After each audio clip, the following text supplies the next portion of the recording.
Have you ever read a book that instantly changed how you view the world? For me, there have been a few, but I don't know that any have been more formative in the way that I think and act than the book Thinking Fast and Slow. You know it's real when the authors literally win a Nobel Prize for the research that went into writing the book. This was the first book that really helped me understand the question that I'm always asking on this podcast. Why do people take actions that are against their own best interests? And why do people not do what they say that they're going to do, even when it's legitimately what they want to do? And all of this and more can be summed up by the authors as what they call problems in human decision-making or errors in human misjudgment. And as you'll hear today, the first step towards getting away from making these common errors over and over is learning to understand them. Welcome to Change Made Easy. Changing your habits, routines, and behaviors is hard. We make it easy. I'm Paul Levitin, and I help anyone who's feeling stuck, stagnant, or burned out in life to create positive change in ways that stick forever. It's that easy. Daniel Kahneman, who wrote the book Thinking Fast and Slow I was just talking about, and the man many people consider to be the father of behavioral science, wrote in the book, "We can be blind to the obvious, and we are also blind to our blindness." Basically, we don't know what we don't know, and we often don't realize that we're making decisions based on incomplete information. And hopefully, you see why that could set us up for problems down the road. So what do you do about it? Well, to figure it out, I spoke with Dr. Bennett. Dr. Bennett has a PhD in social psychology and has written over a dozen books as well as teaching courses on the topic of human decision-making. In today's episode, we discuss how to better understand logical fallacies and other errors in judgment, how to avoid common critical thinking traps that set you up for failure so that you can set yourself up for success, as well as how to create a plan of action that works for you to achieve your goals. So don't make a critical error. Make sure to listen all the way through to this conversation with Dr. Bennett. What are logical fallacies and cognitive biases? If you could give me a quick definition and the similarities and differences of those two terms. Sure. Logical fallacies are errors in reasoning. So you could think about them as errors that aren't necessarily cognitive, but more in the form or the reasoning of the argument being made. So an example that pretty much everybody probably knows about is the straw man. If you're arguing, it's easier to argue against an argument that's really easy to win that the other person didn't make than to try to argue against something that's a really good argument that you really don't have a good defense for or a good argument against. So that's called the straw man. And that's probably one of the most common logical fallacies. You see that in debate, in politics and government everywhere. People do it all the time, again, because you get backed into a corner and you don't know the answer. Like somebody said something really good and you're like, and then you just make up an argument, basically something that they said, which they didn't say. And you hope that the audience or the people who are listening aren't really paying attention or kind of missed it. And therefore they will buy into it. So maybe we'll get into this later, but I do want to point out now that the logical fallacies can be committed by the person actually doing it and the audience as well. So for example, if two people are debating and one person does that straw man in basically in an effort to try to trick everybody, they're pulling more of a manipulation tactic. Now, if you're the audience and you're listening to this and you get tricked by it, well, you're the one that's falling for the logical fallacy. You're the one with the deficiency in reasoning because somebody pulled a fast one on you and you fell for it. So that's where the logical fallacy lies. So that's kind of the quick 2-minute version of what a logical fallacy is with an example. A cognitive bias is different in that it's not really a problem with the way our mind works or our brain works, but it's really a feature of our brain. So you hear the saying sometimes, it's not a bug, it's a feature. And that's when it comes to cognitive biases.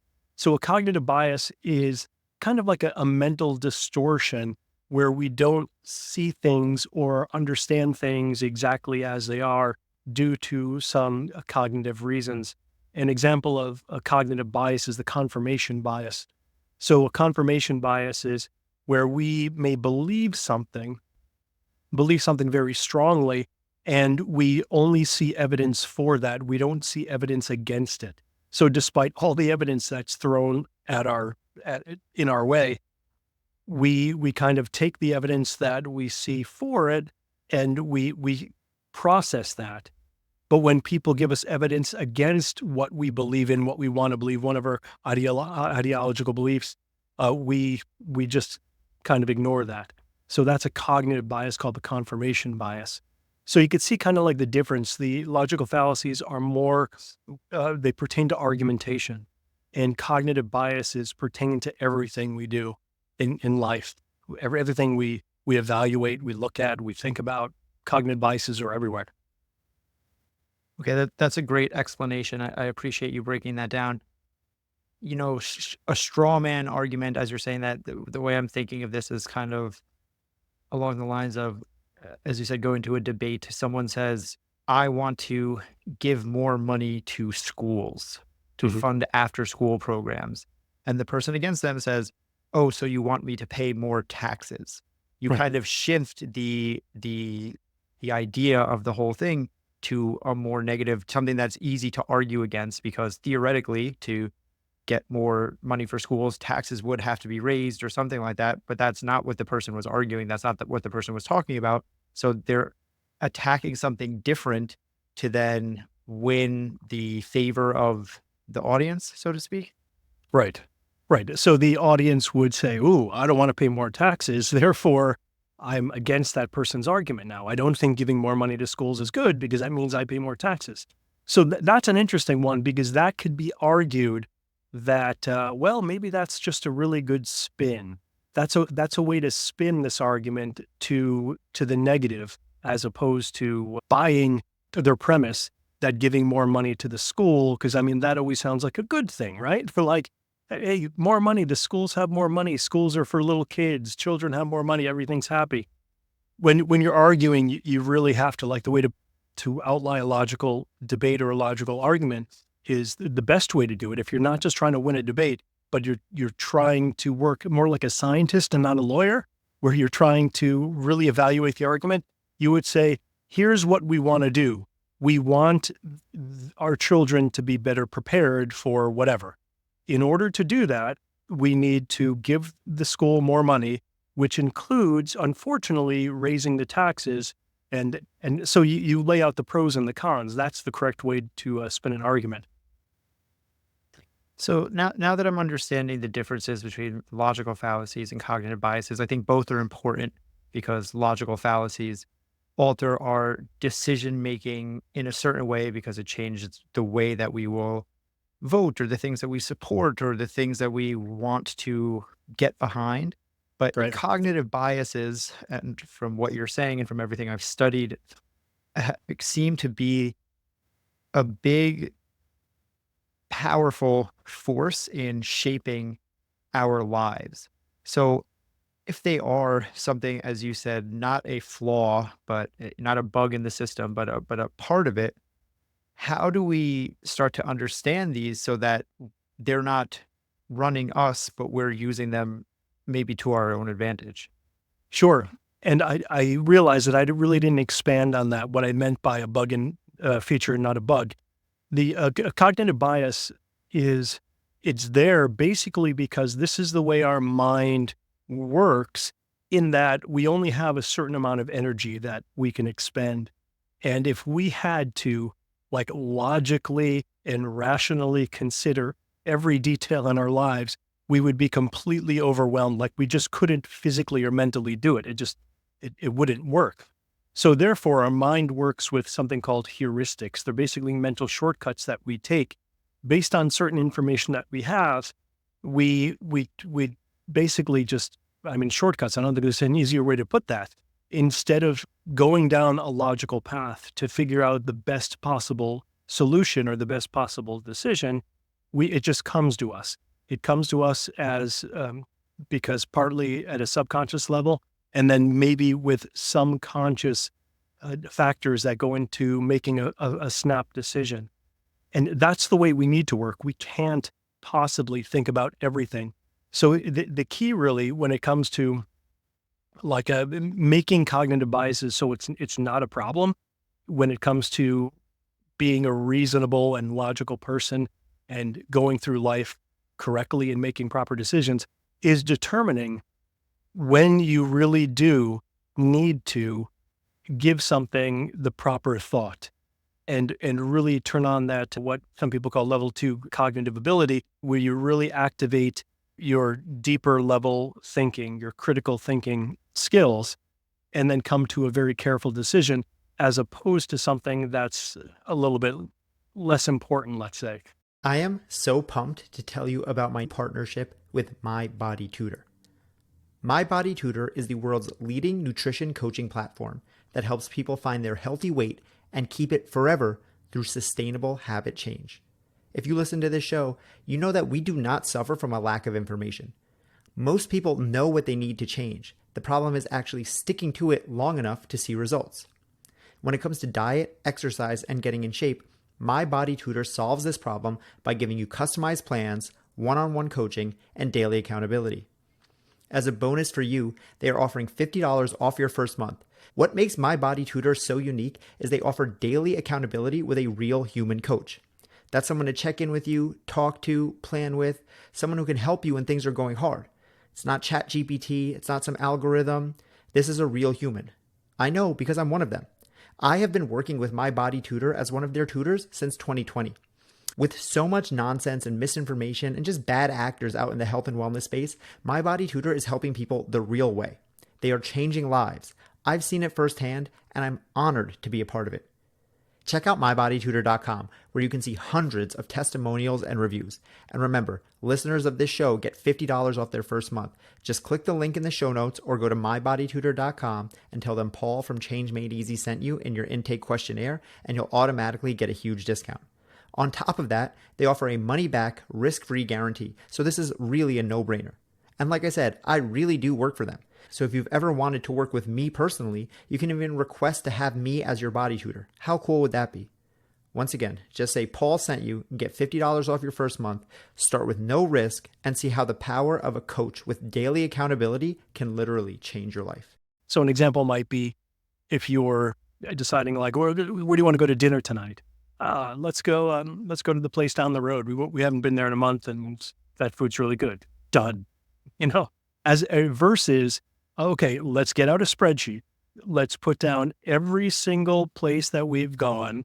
Let's do the pros and cons list of each one, how far it is away, what's on the menu tonight, like what's the crowds are going to be. I mean, you could do that and you could probably come to a really good decision, but is it worth it?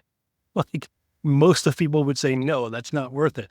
But what's interesting is when we are faced with these really important issues, like who to vote for, many people don't activate this deeper level critical thought.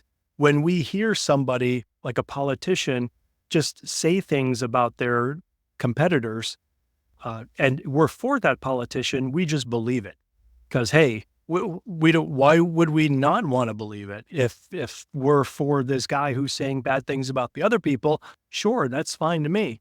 So this is where like ideology becomes a really big problem. When we have these strong ideological beliefs, that's probably the number one factor that gets in the way of critical thinking, whether they're social, religious, cultural, or political. All of those could be like a big problem when it comes to overcoming cognitive biases and just critical thinking in general. The best advice I could give anyone there is to try to be kind of more neutral. Try to be like Switzerland in your thinking when it comes to everything. When it comes to like, if you could have that kind of attitude where I basically don't care, like, hey, I don't care whatever way, that's the best thing to do. But I understand that that's not always possible, but go for it. Yeah, it's easier said than done, but so is everything. Right. And, one of my favorite books of all time is Thinking Fast and Slow by Daniel Kahneman. Oh, sure. And Tversky, who kind of popularized the concepts of cognitive biases and mental heuristics. And I've heard Kahneman talk and on podcasts and speeches he's given since, and he's said, like, even him, the quote unquote father of this research and science, am not immune to these cognitive biases. Like, it still affects me because this is so deeply entwined in who we are as a human. And so in my understanding, there's no real way to get out of this stuff. And as you said, there's reasons for it. Like, we need those mental shortcuts to save the bandwidth for the places. But those shortcuts, just like all shortcuts, sometimes lead to a dead end, or sometimes are not the actual best route. Sometimes the longer route to the destination is the more ideal one because a shortcut takes you through dangerous territory. So what I want to do is just make people more aware of these things. You mentioned a few already. I was reading something the other day that was pretty interesting about political candidates, and basically saying that you can predict with a fair amount of accuracy congressional races based on how the candidates' appearance are. If people grade them as being more attractive with an 80% certainty, that person will win their race between the two people. And that comes down to a cognitive bias of, we often associate physical attractiveness with some sort of mental fortitude. We have this thing inside of us where we think, like, okay, like we don't think it consciously, but subconsciously we save time by thinking, like, I like the way that person looks. I probably like the way that person thinks or the things that they're going to say.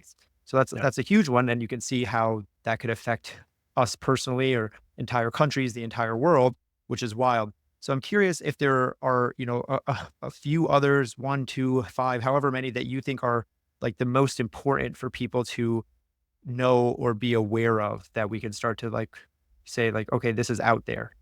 Right. Well, just to kind of reiterate something I said before, and something that you touched on, it was something along the lines of, like, even Amos Tversky and Daniel Kahneman, they admit, or Kahneman did at least, admits that they have biases, and they still can't overcome them all. And I want to point out that's completely true. I mean, all of us, we have biases, but that don't have a defeatist attitude about that. And I'm not speaking about you personally, just your listeners. It doesn't mean that you can't do something about it. Think about, like, you could be subject and a victim of all of your cognitive biases, right? And in that case, you'll be like a horrible critical thinker, and you'll come to the wrong decision a vast majority of the times. Or you can kind of overcome maybe 80% of them, and you'll be one of the top thinkers in the world, basically, if you could do something like that. So it doesn't mean that just because you can't overcome all of them, that it's not a very worthwhile effort to try to overcome most of them. And also, as you alluded to, and I maybe have mentioned, one of the best ways to do this is to be aware of them. Everything starts with awareness. If you pick up a book on cognitive bias, my book is a very good one. I have a collection of, I think, like 200 or 400 different cognitive biases in The Biased Brain is the name of the book. Read about the biases, read what they are and how they affect people. And then when you read them, you think back, like, I remember the time when I did this, and like, oh, geez, okay, I could see that now. And the great thing about that is, once you do that, once you have that awareness, then next time you're in that situation, you're going to think, well, wait a minute, am I experiencing this bias right now? And then you take that into consideration. It becomes a factor in your decision, and say, okay, I'm probably, let me factor in this bias. Therefore, my decision has changed. And that makes all the difference in the world.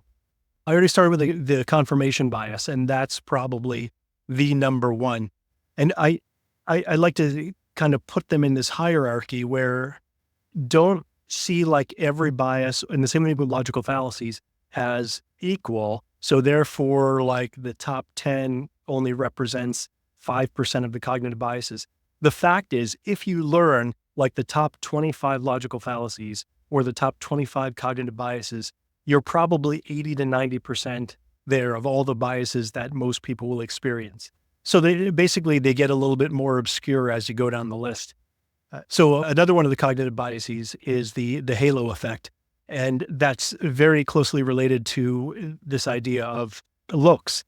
Like if you look good, therefore everything that you do is going to be good.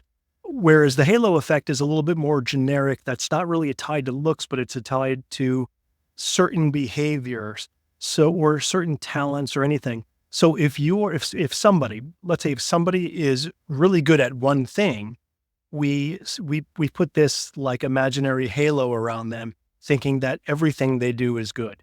So if they do one good thing, then we have this kind of this inflated impression of them that they're like this angel and everything they do is good, when the chances are, like significantly, that they're human just like everybody else, and they do some good things and they do some bad things, but we don't see that. The same thing happens with the opposite of that, which some call the pitchfork effect, is if somebody does something bad, there's like this pitchfork associated with them. So everything they do is going to be bad as well. So if you don't like somebody, then everything they do is bad. If you like somebody a lot, everything that they do is good. So that's a common one. Another funny one that was actually mentioned in a sitcom that I used to watch, How I Met Your Mother, is called the cheerleader effect. And it was just funny the way that it was done. I'm like, yeah, I know that one. The cheerleader effect is kind of one of these inconsequential ones, but it's still like a real mental effect that has been proven scientifically. If you see a bunch of people together, like whether it's women or men, as a group, they're more attractive than when you look at each one individually. So, maybe if you're a single guy with a group of your friends, this might be very helpful to you. You see a bunch of women across the bar, and it's not because you're seeing them at a distance. So it's like, good from far, but far from good. It's not one of those things. It's you see them and you kind of take them all together as one. And what we tend to do, our minds tend to do, is we take like the best features of each one and we kind of put it together in this like one very good looking person. And then when we get a little bit, well, and not really about getting closer, but when we look at them individually, we're like, ooh, that's not what I thought it was. So that's called the cheerleader effect. And it's not really a sexist thing because it works with males as well. That's super interesting. One of the things that I'm most interested in general, in life, in everything I do, and then in this podcast, is understanding why we do the things that we do and why we don't do the things that we say we'll do. Why do we struggle so much to take the actions that are in alignment with our own best interests? Meaning, why can I wake up and say, I want to eat healthy today, and then I will find myself at the McDonald's drive-thru? Why do I say, tonight I'm going to bed at 10 p.m. because I know getting 8 hours of sleep is important, and then at 12:30 I'm hitting next episode on Netflix? How can we start to unwrap this stuff and get out of our own way? Yeah, there's a couple of reasons for that. One has to do with the difference between logic, reason, and emotion. Emotion plays a very strong part in our behavior, what we do. And the other one, you probably heard of this before, but it's kind of like we have two selves in a way. We have our present self and our future self. So our present self wants to do things that are fun, wants to do things that don't take a lot of energy, that don't take a lot of work. But we want for our future self something that's good, but yet our present self always seems to get in the way, right? So when we make our goals, when we make our plans, we're thinking about our future self. We're seeing ourselves in the future with this buff body, with a lot of money, with a lot of time on our hands and perfect health. But our current self gets in the way. So we need to control our current self a little bit better. And we're dealing with ourselves temporally in different times. And what we need to do is we need to focus on the current self because we're the ones that make all the decisions. So we need to be like our future self's best friend. And one of the reasons that we don't do that, again, is because emotion gets in the way. And in psychology, what's called affect, AFFECT, like feeling, essentially. So like last night when I was hungry, I mean, that hunger was so strong that I start rationalizing and I start thinking, yeah, you know what? If I have a bowl of cereal, it's not going to be that bad. It's probably like 200 calories. And it's not like I'm eating a bowl of candy. It's cereal, so that's all right. So you make those rationalizations that at the time seem perfectly fine, but then afterwards you're like, oh, I should have done that. That was stupid. Because you don't have that strong emotion or effect working in the equation. So what can you do about that? Well, that's always the challenge. And it really comes down to focusing on your future self and giving your future self a little bit more weight. What you do there is you don't rely on your willpower as much, but you change your environment. And a great example of that is when you go food shopping. If you can exhibit like one act of willpower to not buy the junk food when you go food shopping, that would be so much easier than if you buy the junk food, then every single time you feel like some junk food, you have to take out that willpower and use that willpower. So like multiple times, and you're going to eventually lose. Think about the situation and how could you adjust your environment so you don't have to be put in these situations. And if you could do that, then you're going to be in great shape. It's a great point.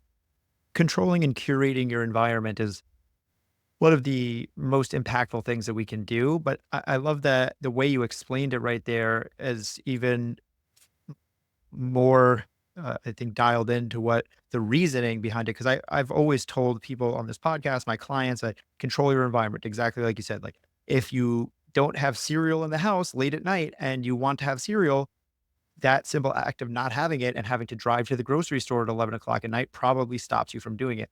But I Right. like that you said the one act of willpower. You still have to, there is still some willpower being used. It still is a decision to be made. You still have to say no.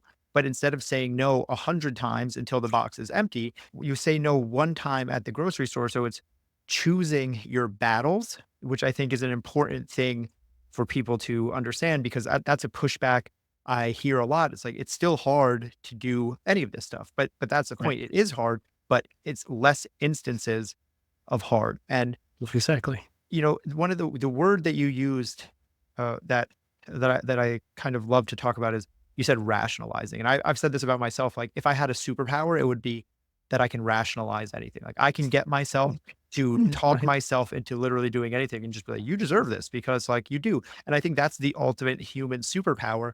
So how do we start to break out of these patterns of rationalizing, which is really irrationality? And how do we start to expose and see this irrational thinking?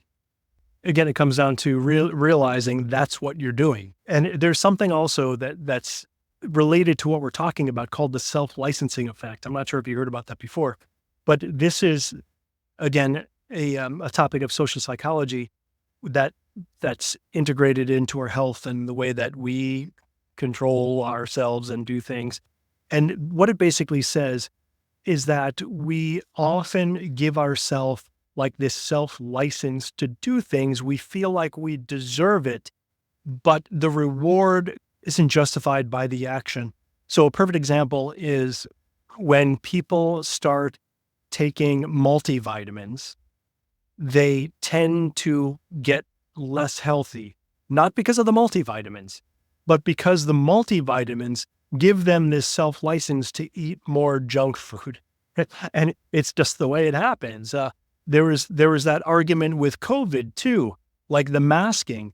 I'm not sure how much this affected anything, and I'm not making an argument here for or against. I'm just saying if people wear masks, they feel like they're invincible in a way. They may know, like scientifically, hey, you still got to be careful, but still at some level they feel a little bit more invincible, and they're likely to interact more with other people and probably more likely to get sick, according to at least the theory.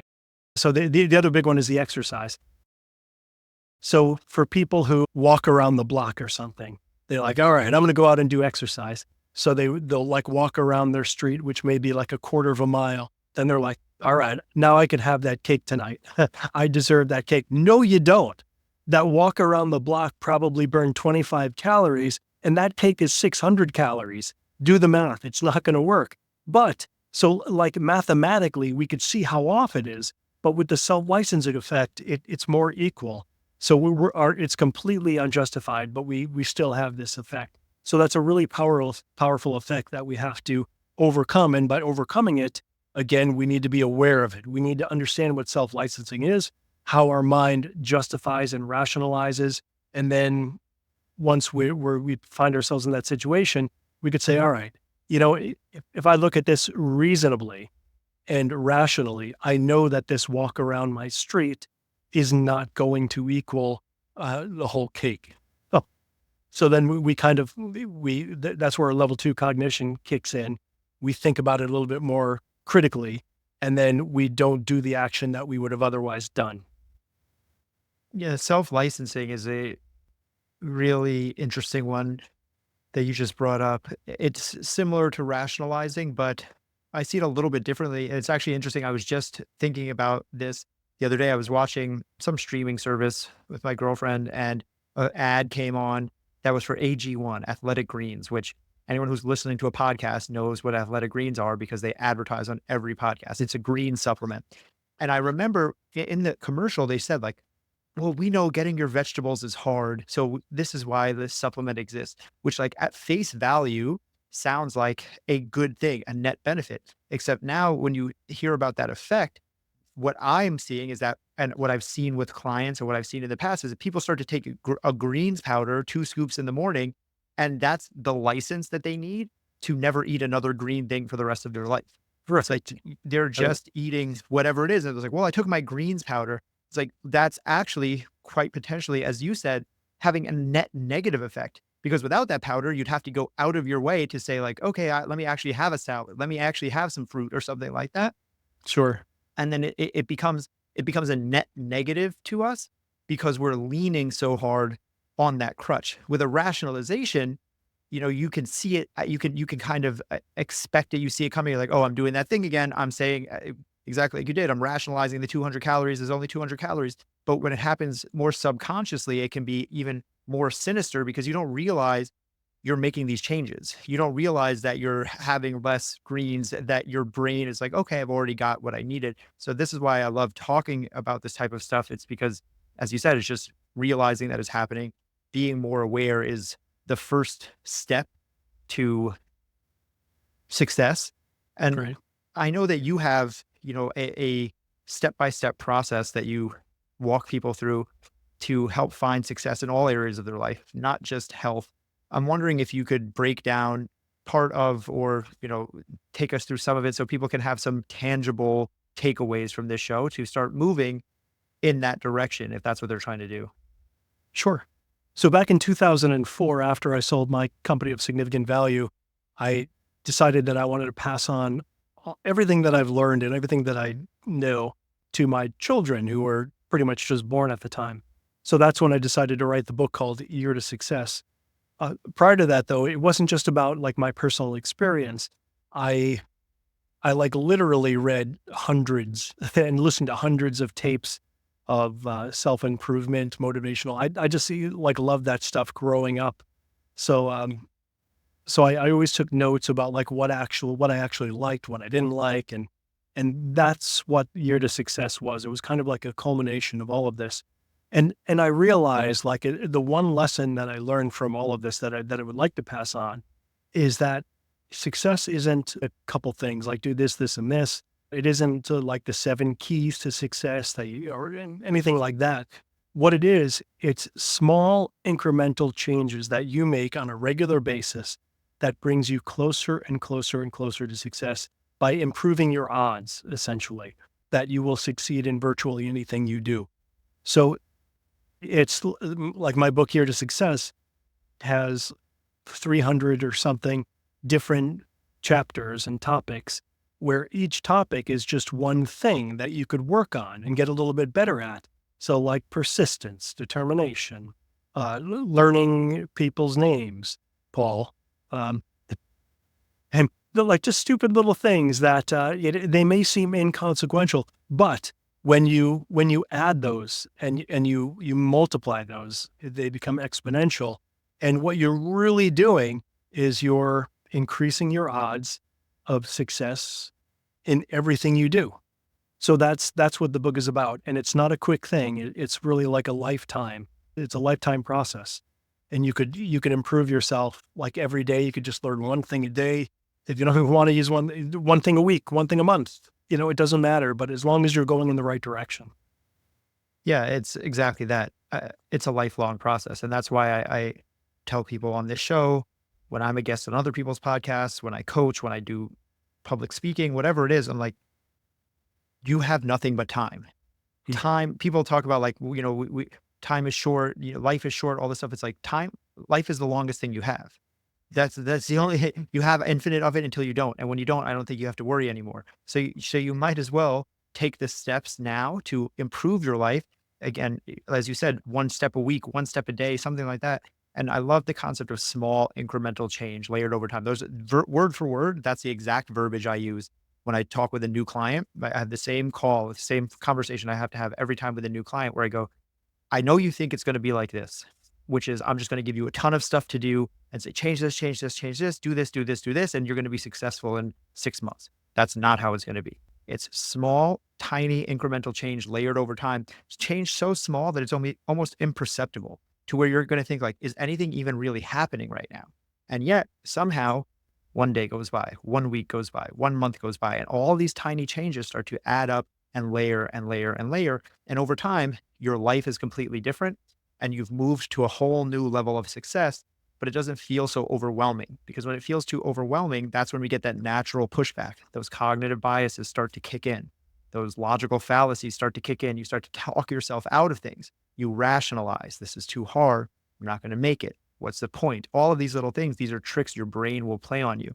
So I really love that you have that out there. That book is going to be linked in the show notes for everyone who wants to go check it out. I'm going to have all your books linked because I love, as you are, I'm a nerd with this kind of stuff and I read insatiably.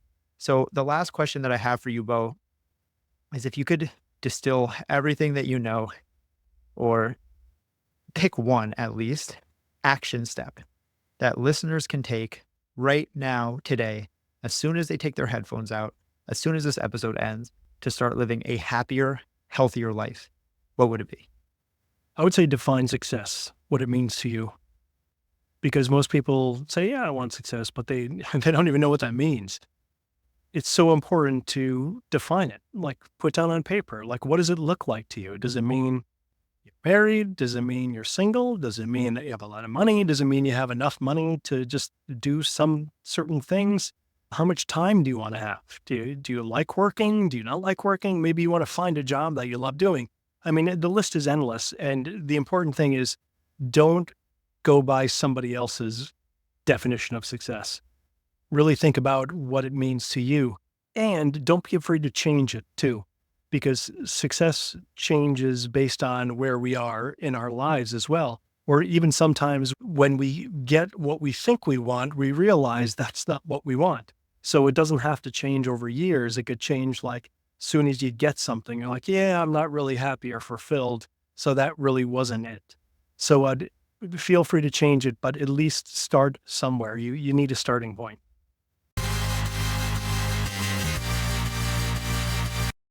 While it might be impossible to completely make logical decisions all of the time, that doesn't mean you can't equip yourself to be in a better position most of the time. A lot of our slip-ups come from making decisions based on emotion.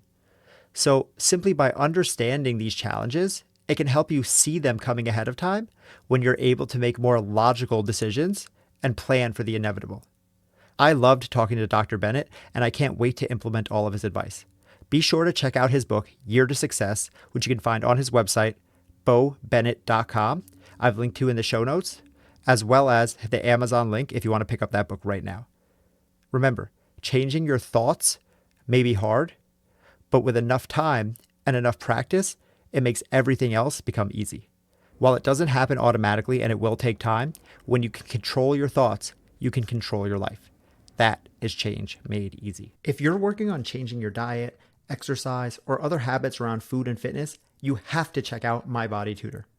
MyBodyTutor is the world's leading nutrition coaching platform that helps people find their healthy weight and keep it forever through sustainable habit change. And you know, as a listener of this show, that when it comes to creating change, it's all about sustainability and consistency. And when it comes to diet, exercise, and getting in shape, MyBodyTutor solves the problem of consistency through one-on-one coaching, customized plans, and daily accountability. And as a bonus for you, they're offering $50 off your first month. But what really makes MyBodyTutor so unique is they offer daily accountability with a real human coach. And I know because I'm one of them. I have been working with MyBodyTutor since 2020. There's so much misinformation, so much nonsense out there in the health and wellness space, but not with MyBodyTutor. MyBodyTutor is the real deal. They are changing lives. I've seen it, I've been a part of it, and I'm honored to continue to grow with them. And you don't have to take my word for it.